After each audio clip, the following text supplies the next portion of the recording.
विश्व के सभी मेरे साथियों को राजरत्न अम्बेडकर की ओर से जय भीम, नमो बुद्धाय। डॉक्टर बाबा साहब अम्बेडकर जी के 64वें महापरिनिर्वाण दिन के अवसर पर डॉक्टर बाबा साहब अम्बेडकर जी के विचारों को मैं त्रिवार अभिवादन करता हूं। We are the worst followers of the ever best leader in this world. हम इस दुनिया के सबसे बेहतरीन, सबसे अच्छे, सबसे बढ़िया लीडर के सबसे घटिया अनुयायी हैं। यह बात मैं इसलिए कह रहा हूं, हर साल डॉक्टर बाबा साहब अम्बेडकर जी को अभिवादन करने के लिए 6 दिसंबर को, 2 दिसंबर से ही मुंबई में, दादर में भारत भर से ही नहीं तो दुनिया भर से लोग डॉक्टर बाबा साहब अम्बेडकर जी को अभिवादन करने के लिए आ जाते हैं। इस साल कोरोना महामारी की वजह से महाराष्ट्र शासन ने चैत्य भूमि को बंद रखने के आदेश दिए हैं और इसलिए इस साल चैत्य भूमि पर डॉक्टर बाबा साहब अम्बेडकर जी को अभिवादन करने की मनाही है और इसीलिए महाराष्ट्र शासन ने एक उपक्रम चलाया है और उन्होंने ये अपील की है कि इस साल आप डॉक्टर बाबा साहब अम्बेडकर जी को अभिवादन करने के लिए नहीं आ सकते हो, इसलिए एक पोस्ट कार्ड चैत्य भूमि में भेजे और लाखों लोग टूट पड़े हैं बाबा साहब के नाम से पोस्ट कार्ड चैत्य भूमि पर भेज रहे हैं। थोड़ी देर के लिए ये विचार कीजिए, ऐसा सोचिए कि डॉक्टर बाबा साहब अम्बेडकर जीवित है। क्या डॉक्टर बाबा साहब अम्बेडकर चाहते कि आप लोग बाबा साहब के मूवमेंट को पोस्ट कार्ड तक सीमित रखें? आज ये व्यवस्था आपको पोस्ट कार्ड मंगवा रही है, कल वो कहेंगे कि एक पन्ने के ऊपर 100 बार जय भीम लिखकर पानी में बहाओ, तो क्या आप उसके ऊपर काम करना शुरू कर दोगे? और इसलिए मैंने ये कहा कि we are the worst followers of the ever best leader in this world. Doctor Baba Saheb Ambedkar जी को अभिवादन करने के लिए अगर आप नहीं आ सकते हो तो इसका मतलब बाबा साहब को भगवान बना दो। यह व्यवस्था बाबा साहब को भगवान और आप लोगों को भक्त बनाने के ऊपर तुली हुई है। मैं आप लोगों को फिर से एक बार यह चेतावनी देना चाहता हूं, आगाह करना चाहता हूं कि जिस दिन आप डॉक्टर बाबा साहब अम्बेडकर जी को भगवान बना दोगे, उसी दिन बाबा साहब के सभी काम खत्म हो जाएंगे। यह व्यवस्था बाबा साहब को भगवान बनाने के ऊपर तुली हुई है और आप लोगों को भक्त बनाने के ऊपर तुली हुई है। अभिवादन करना है तो जिस दिन अभिवादन करने की बारी आएगी उस दिन पीछे मत हटना। अभिवादन करना है।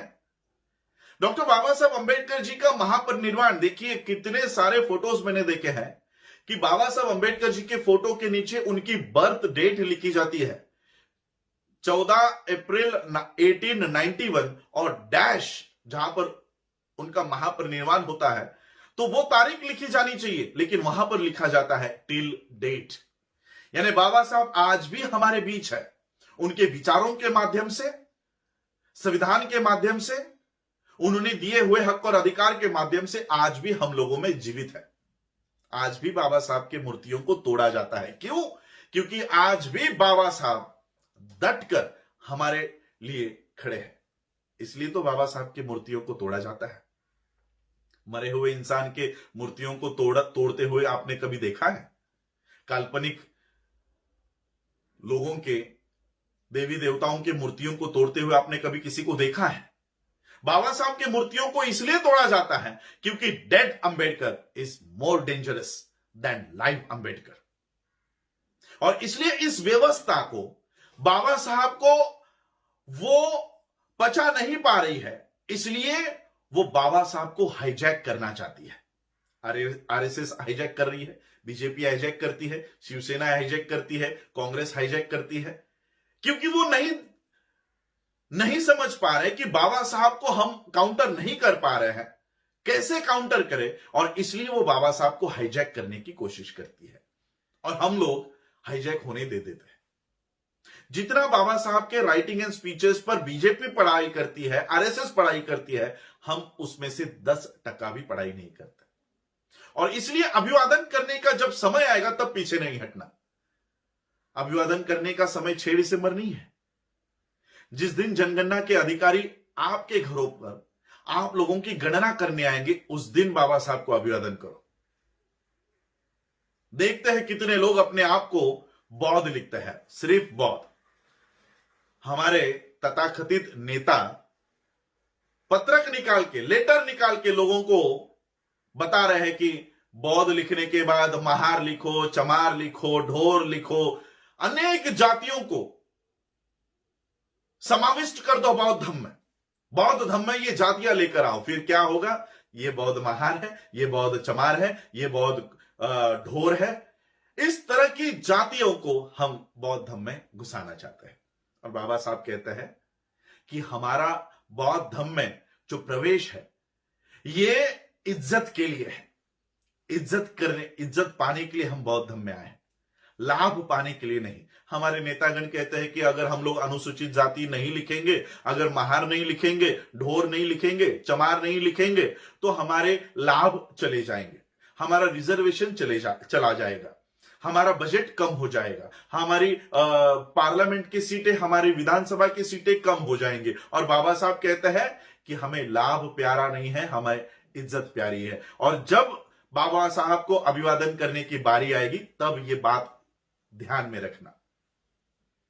तब चूक जाओगे बाबा साहब को अभिवादन करने के लिए, तब आपका पोस्ट कार्ड पिछले जेब में छुप जाएगा, तब बाबा साहब के विचार कहीं ना कहीं जेब में छुपा दोगे। बाबा साहब को फॉलो करना, बाबा साहब का अनुयायी बनना इतना आसान नहीं है। सिर्फ कैंडल लगाने से, सिर्फ अगरबत्ती लगाने से, माथा बाबा साहब के चरणों में झुकाने से कोई बाबा साहब का अनुयायी नहीं बन जाता। अनुयायी और भक्त दोनों में बहुत अंतर है। ये जो काम करता है ये भक्त करता है, अनुयायी बाबा साहब के कदमों के ऊपर चलकर बाबा साहब का अनुकरण करता है। और इसलिए आज ये वीडियो मैं इसलिए बना रहा हूं कि हमें बाबा साहब का अनुयायी बनना है, हमें बाबा साहब का फॉलोअर बनना है, हमें बाबा साहब का भक्त नहीं बनना। बाबा साहब ने कहीं नहीं कहा कि आओ मेरी पूजा करो। बाबा साहब का एक स्पीच है, बाबा साहब कहते हैं कि मेरी जय जयकार करने के बजाय मेरा अधूरा रहा हुआ काम पूरा करो। बाबा साहब को सिर्फ राजनीति तक मर्यादित मत रखो। बाबा साहब कहते हैं कि लोकतंत्र तब तक यशस्वी नहीं होगा जब तक सामाजिक और आर्थिक उत्थान नहीं होगा। तो बाबा साहब को सामाजिक और आर्थिक आंदोलन का, बाबा साहब का आंदोलन क्यों नहीं हम लोग खड़ा करते? और इसलिए बाबा साहब को अभिवादन करने के लिए बाबा साहब के विचारों के ऊपर चलना बहुत जरूरी है। अभिवादन करने का समय आएगा, और जिस दिन आएगा उस दिन आप लोगों को अभिवादन करना है। सिर्फ बौद्ध लिखो। अनुसूचित जाति का अगर सवाल पूछा जाता है कि whether you belong to schedule caste और नॉट, ना लिख दो। वैसे भी एससी की कौन से रिजर्वेशन आपको मिलता है? क्योंकि यह सवाल को यस लिखने के बाद आपको जाति लिखनी अनिवार्य है।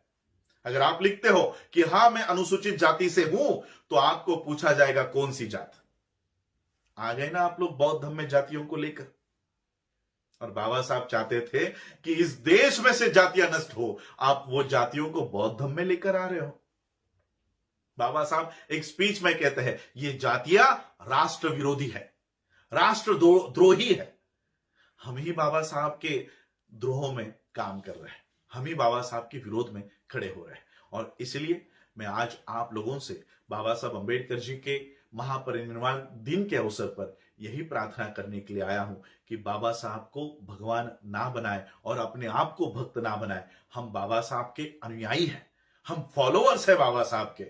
हमें अपने आप को वर्स्ट फॉलोअर के लिस्ट से बाहर निकालकर बाबा साहब के बेस्ट फॉलोअर्स के लिस्ट में हम लोगों को आना है। और इसलिए बाबा साहब के कहे हुए बातों के ऊपर हमें काम करना है। 2021 में जब जनगणना आएगी उस समय हम बाबा साहब को अभिवादन करेंगे। उस समय जब एनुमरेटर हमारे घर पर आएगा उस समय हम अपने आप को बौद्ध बताकर, सिर्फ और सिर्फ बौद्ध बताकर बाबा साहब को अभिवादन करेंगे। यही हमारे अभिवादन का इस साल का तरीका होगा। आप लोगों ने मुझे सुना उसके लिए आभार, धन्यवाद। जय भीम, जय भारत, जय बुद्ध।